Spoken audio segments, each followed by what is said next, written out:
सोचो जरा, दुनिया का सबसे खतरनाक क्राइम नेटवर्क जिसमें ड्रग्स, वेपन्स, कॉन्ट्रैक्ट के लिंक्स तक की बातें होती थी और ये सारी चीजें ऑपरेट हो रही थी सिर्फ एक एप्लीकेशन से। और सबसे चौंकाने वाली बात, ये एप्लीकेशन FBI ने खुद बनाया था। जी हाँ, एक ऐसी चाल जिसमें गैंगस्टर्स खुद आके फंस गए थे। वो अपने सारे ब्लैक बिजनेसेस की डिटेल्स FBI को खुद लाइव भेज रहे थे, बिना शक के, बिना फोर्स किए, फुल कॉन्फिडेंस में। और ये मैं कोई मूवी की बात नहीं कर रहा, ये एक रियल लाइफ इंसिडेंट हुआ था, वो भी कोविड के दौरान। और इन सारी साजिश के पीछे एक एप्लीकेशन था जिसका नाम था एनॉर्म।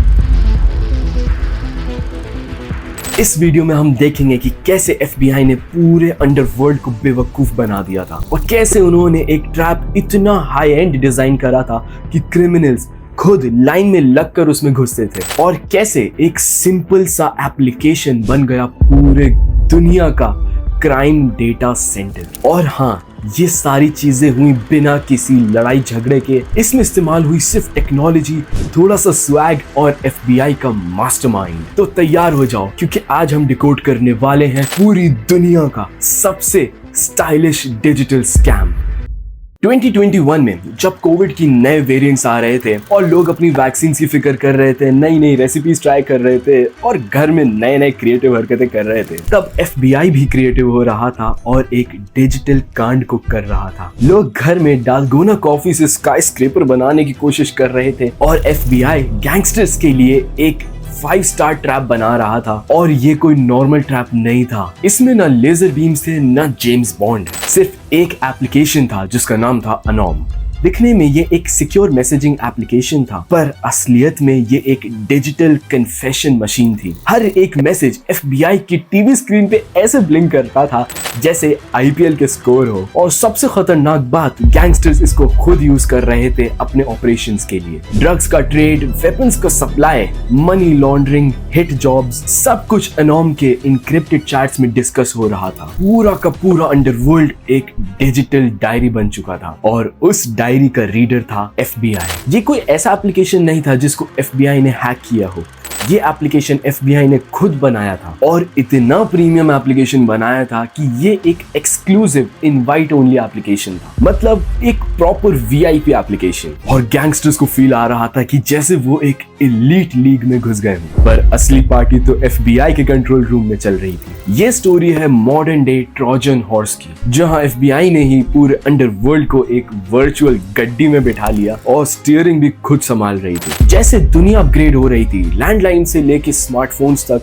और स्मार्टफोन से AI तक, वैसे ही क्राइम भी इवॉल्व कर रहा था। पुराने जमाने में जहां चिट्ठी लिखकर कबूतर के थ्रू भेजा जाता था, अब गैंगस्टर्स भी एडवांस हो चुके हैं। ये पूरी टेक्नोलॉजी का बहुत अच्छे से यूज करते हैं, इंक्रिप्शन का, VPNs का, सेल्फ डिस्ट्रक्शन मैसेजेस का, ये सारी चीजें इनके पैकेज में इंक्लूडेड होती है। ये सारा क्राइम लिटरली एक SaaS मॉडल पे शिफ्ट हो चुका था, सॉफ्टवेयर एज अ सर्विस नहीं, क्राइम एज अ सर्विस। इस नए डिजिटल क्राइम सेक्टर का एक नया सुपरस्टार था। उस एप्लीकेशन का नाम था फैंटम सिक्योर। ये एप्लीकेशन खास क्रिमिनल्स के लिए डिजाइन किया गया था और ये कंपनी सिर्फ एप्लीकेशन नहीं, ये प्रॉपर फोन्स बनाते थे। ये फोन्स को मॉडिफाई करते थे, उनमें से ऐसी चीजें जिनके थ्रू ट्रैक किया जा सकता है उन चीजों को डिसेबल कर देते थे। जैसे इस कंपनी ने अपने फोन्स में कैमरा को डिसेबल कर रखा था, माइक्स को डिसेबल कर रखा था और GPS ट्रैकिंग तक डिसेबल कर रखी थी। और इनकी स्पेशल सर्विस थी मैसेज ऑटो डिलीट वाला, जो सेल्फ डिस्ट्रक्शन की तरह काम करता था। ये एकदम एक हाई एंड एप्लीकेशन बन चुका था क्राइम वर्ल्ड में और क्रिमिनल्स इसको बहुत टाइम तक बेफिक्र होकर यूज करते रहे। लेकिन फिर FBI ने फैंटम सिक्योर के CEO को पकड़ लिया और इनका पूरा नेटवर्क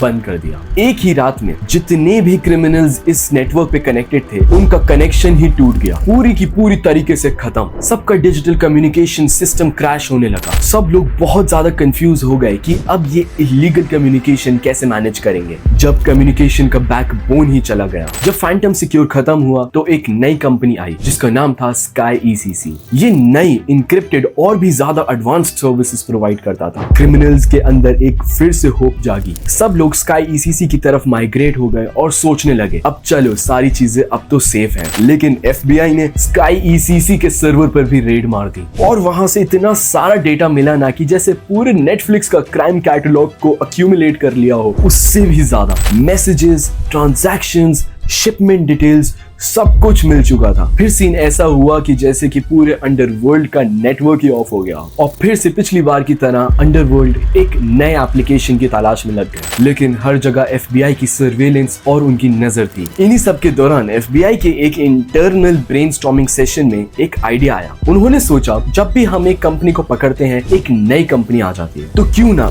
इस बार अपनी खुद की नई इंक्रिप्शन सर्विसेज लॉन्च करें। जी हाँ, और ये आइडिया इतना ज्यादा हिट करा कि FBI ने अपनी नई कंपनी लॉन्च कर दी अनोम के नाम से, जिसमें ये लोग अपने फोन्स भी बनाते थे और प्राइवेट मैसेजिंग एप्लीकेशन अनोम के नाम से बनाते थे। बाहर से यह एप्लीकेशन बहुत ही अल्ट्रा सिक्योर लगती थी, लेकिन अंदर से बैकएंड पूरी डिटेल्स FBI के पास थी। अनोम एक मॉडर्न डे ट्रोजन हॉर्स था जिसको अंडरवर्ल्ड ने खुद ही वेलकम करा, ये रियलाइज करे बिना कि यही एप्लीकेशन उनका सबसे बड़ा सर्वेलेंस टूल बनने वाला है। इसकी मार्केटिंग भी बहुत ही VIP स्टाइल में हुई। सिर्फ इनवाइट ओनली था, मतलब VIP पास चाहिए होता था बेसिकली इसके लिए, जैसे कि ये कोई लग्जरी क्लब हो। जैसे जैसे अंडरवर्ल्ड में ये और भी ज्यादा कॉमन हुआ, लोग इसको जानने लगे, लोग खुद अप्लाई करने लगे और रेफरल्स के थ्रू इनका डेटाबेस बहुत बढ़ता चला गया। इनके पास अंडरवर्ल्ड के मेजर सारे लोग जुड़ने लगे और वो खुद ही अप्लाई कर रहे थे, ये जाने बिना कि उनका एक एक मैसेज FBI को विजिबल है। पूरा का पूरा सिस्टम इतना स्मूथ था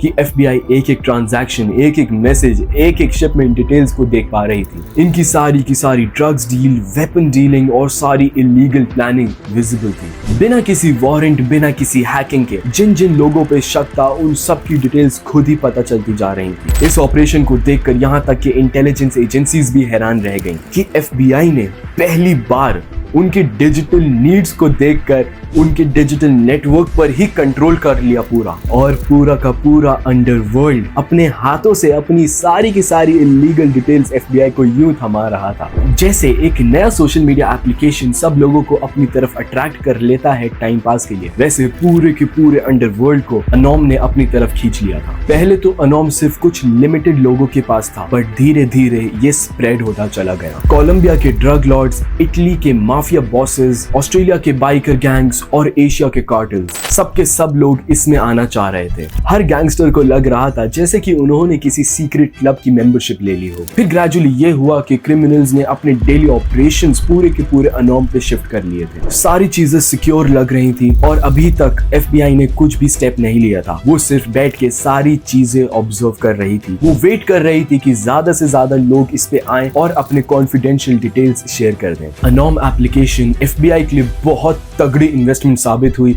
ये उनके लिए बेसिकली एक गोल्ड माइन बन गई थी। हर एक मैसेज, हर एक डील को FBI खुद मॉनिटर कर रही थी। अगर कोई क्रिमिनल अपनी शिपमेंट को ट्रैक कर रहा था, ये सारी चीजें इतनी स्मूथली चल रही थी कि किसी को कुछ शक होने का मौका ही नहीं मिला। सारे लोग अपनी सारी ट्रांजैक्शंस, अपनी डीलिंग्स, अपने शिपमेंट सब कुछ उस पे कर रहे थे। FBI सिर्फ देख रही थी। ये एप्लीकेशन अंडरवर्ल्ड के लिए डिजाइन करा हुआ एक बहुत ही क्लेवर ट्रैप साबित हुआ। अनोम एप्लीकेशन का इंटरफेस बहुत ही सिंपल था। इसको खोलना, ये बहुत हिडन एप्लीकेशन था। अगर इसको एक्सेस करना था तो क्रिमिनल्स को अपने फोन में कैलकुलेटर खोल के उसमें एक स्पेशल कोड डाल के वहां से एक्सेस करना होता था। और जब ये एप्लीकेशन खुलती थी तो बहुत ही स्लीक डिजाइन था, बिल्कुल प्रीमियम डिजाइन और बहुत ही सिंपल, सारी चीजें इजी टू एक्सेस। बहुत इजीली इसमें मैसेजेस शेयर करे जा सकते थे। और इस एप्लीकेशन का वही यूनिक फीचर था सेल्फ डिस्ट्रक्ट वाला, जो बाकी सिक्योर एप्लीकेशंस प्रोवाइड कर रहे थे। बट फिर उस टाइम अनोम के अलावा और कोई भी फेमस एप्लीकेशन नहीं था। इसके बाद आती है द गोल्डन डेट, 7 जून 2021। FBI के कैलेंडर पे एक गोल्डन डेट मार्क हुई भी थी, ऑपरेशन ट्रोजन शील्ड की डेट।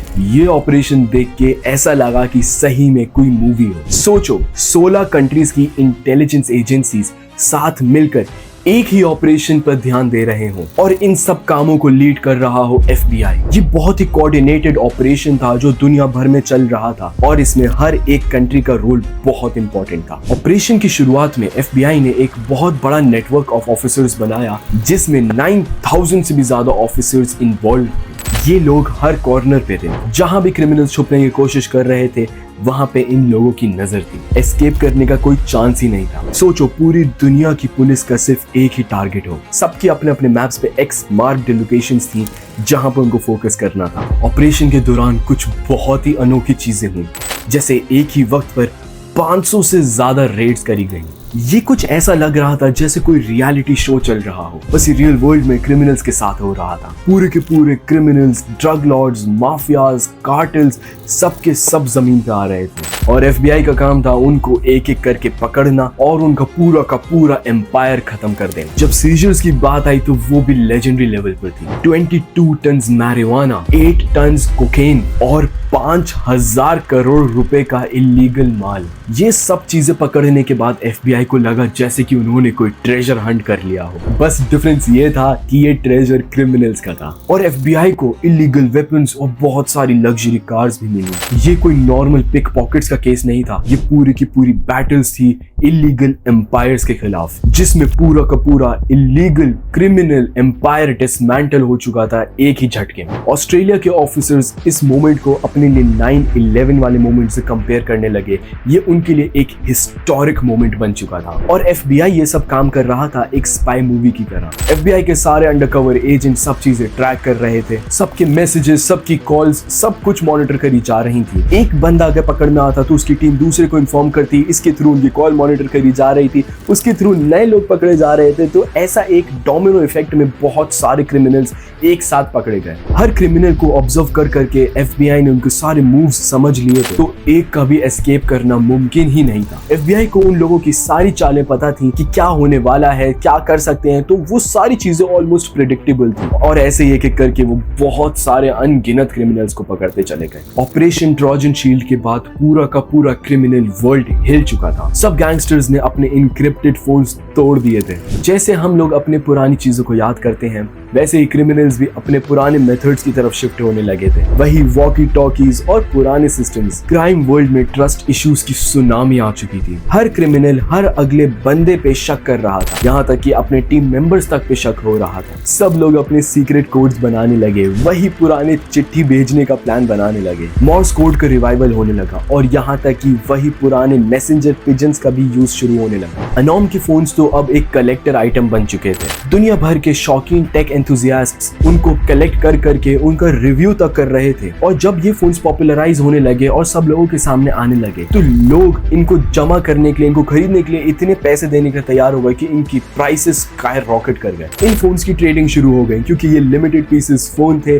और इनको लोग खरीद कर इतने महंगे महंगे प्राइस में बेच रहे थे जिनका अंदाजा भी नहीं करा जा सकता। और ये सब एफबीआई के करने का नतीजा ये हुआ कि सारी कम्युनिकेशन इतनी स्लो हो गई कि इलीगल ट्रांजैक्शंस, इलीगल ट्रेड्स बहुत ही ज्यादा स्लो डाउन हो गए। उसके बाद जब एफबीआई ने ये ऑपरेशन कंप्लीट करा तो दुनिया भर से उन पे उंगली उठने लगी। Privacy activists, lawyers, human rights वाले ग्रुप्स ने एफबीआई के खिलाफ अपना कंसर्न दिखाया। उनका कहना ये था कि ये एक तरीके की इंट्रैपमेंट हो गई जिसमें एफबीआई ने क्रिमिनल्स को ट्रैप किया और उनको क्राइम में इन्वॉल्व होने का मौका दिया। एफबीआई ने जवाब में ये कहा कि उन्होंने किसी को फोर्स नहीं किया था, लोग खुद आ रहे थे इसमें इन्वॉल्व होने और एफबीआई ने किसी पर भी कोई प्रेशर नहीं बनाया था इस एप्लीकेशन को यूज करने के लिए। जो लोग एप्लीकेशन को यूज कर रहे थे वो अपने फ्री विल से यूज कर रहे थे। कोर्ट रूम में बहुत डिस्कशंस चली और यहाँ तक कि लीगल एक्सपर्ट्स ने एफबीआई को कहा कि ये बहुत ही इनोवेटिव तरीका था। एफबीआई ने पुराने तरीके इस्तेमाल करने के बजाय एक अपना ही नया ट्रैप डिजाइन करा था और जिसके रिजल्ट में ढेर सारे क्रिमिनल्स पकड़े गए। और इस केस के बाद दुनिया भर के एक्सपर्ट सोचने लगे कि उनकी गवर्नमेंट्स को भी ऐसे न्यू टेक्नोलॉजिकल चीजें यूज करनी चाहिए क्रिमिनल्स को रोकने के लिए और क्राइम को कम करने के लिए। इस केस के बाद फेमस ओटीटी प्लेटफॉर्म्स ने डिसाइड कर लिया था कि वो नए सीरीज लॉन्च करेंगे अपने प्लेटफॉर्म्स पे जिसमें ऐसे रियल लाइफ डॉक्यूमेंट्रीज को दर्शाया जाएगा। इस केस को देखने के बाद ये चीज बहुत क्लियर हो गई कि प्राइवेसी और सेफ्टी के बीच में एक बैलेंस बनाना बहुत मुश्किल होता है। एक तरफ जहां लोगों की प्राइवेसी होना बहुत जरूरी है, एक तरफ जहां लोगों की सेफ्टी होना बहुत जरूरी है, वहां दूसरी तरफ क्रिमिनल्स के खिलाफ लोगों के लिए सेफ्टी होना भी बहुत जरूरी है। ये बहुत टफ कॉल था लेकिन एफबीआई ने अपने गेम चेंजिंग टैक्टिक्स और रिजल्ट्स दिखाकर सबको हैरान कर दिया था। एनॉम एक सिक्योर एप्लीकेशन था जिसको क्रिमिनल्स ने अपने इलीगल कामों को छुपा के करने के लिए यूज किया, बट एफबीआई ने कैसे समझदारी और चालाकी से उनके हर एक कदम को मॉनिटर करा और उनका पर्दाफाश करा। अगर आपको ये डॉक्यूमेंट्री पसंद आई हो तो मुझे जरूर बताइएगा और बताइएगा कि इनके अलावा आप और कौन कौन से टॉपिक्स पे डॉक्यूमेंट्रीज देखना चाहते हैं। यहाँ तक के लिए इतना ही, मिलते हैं अगली वीडियो में।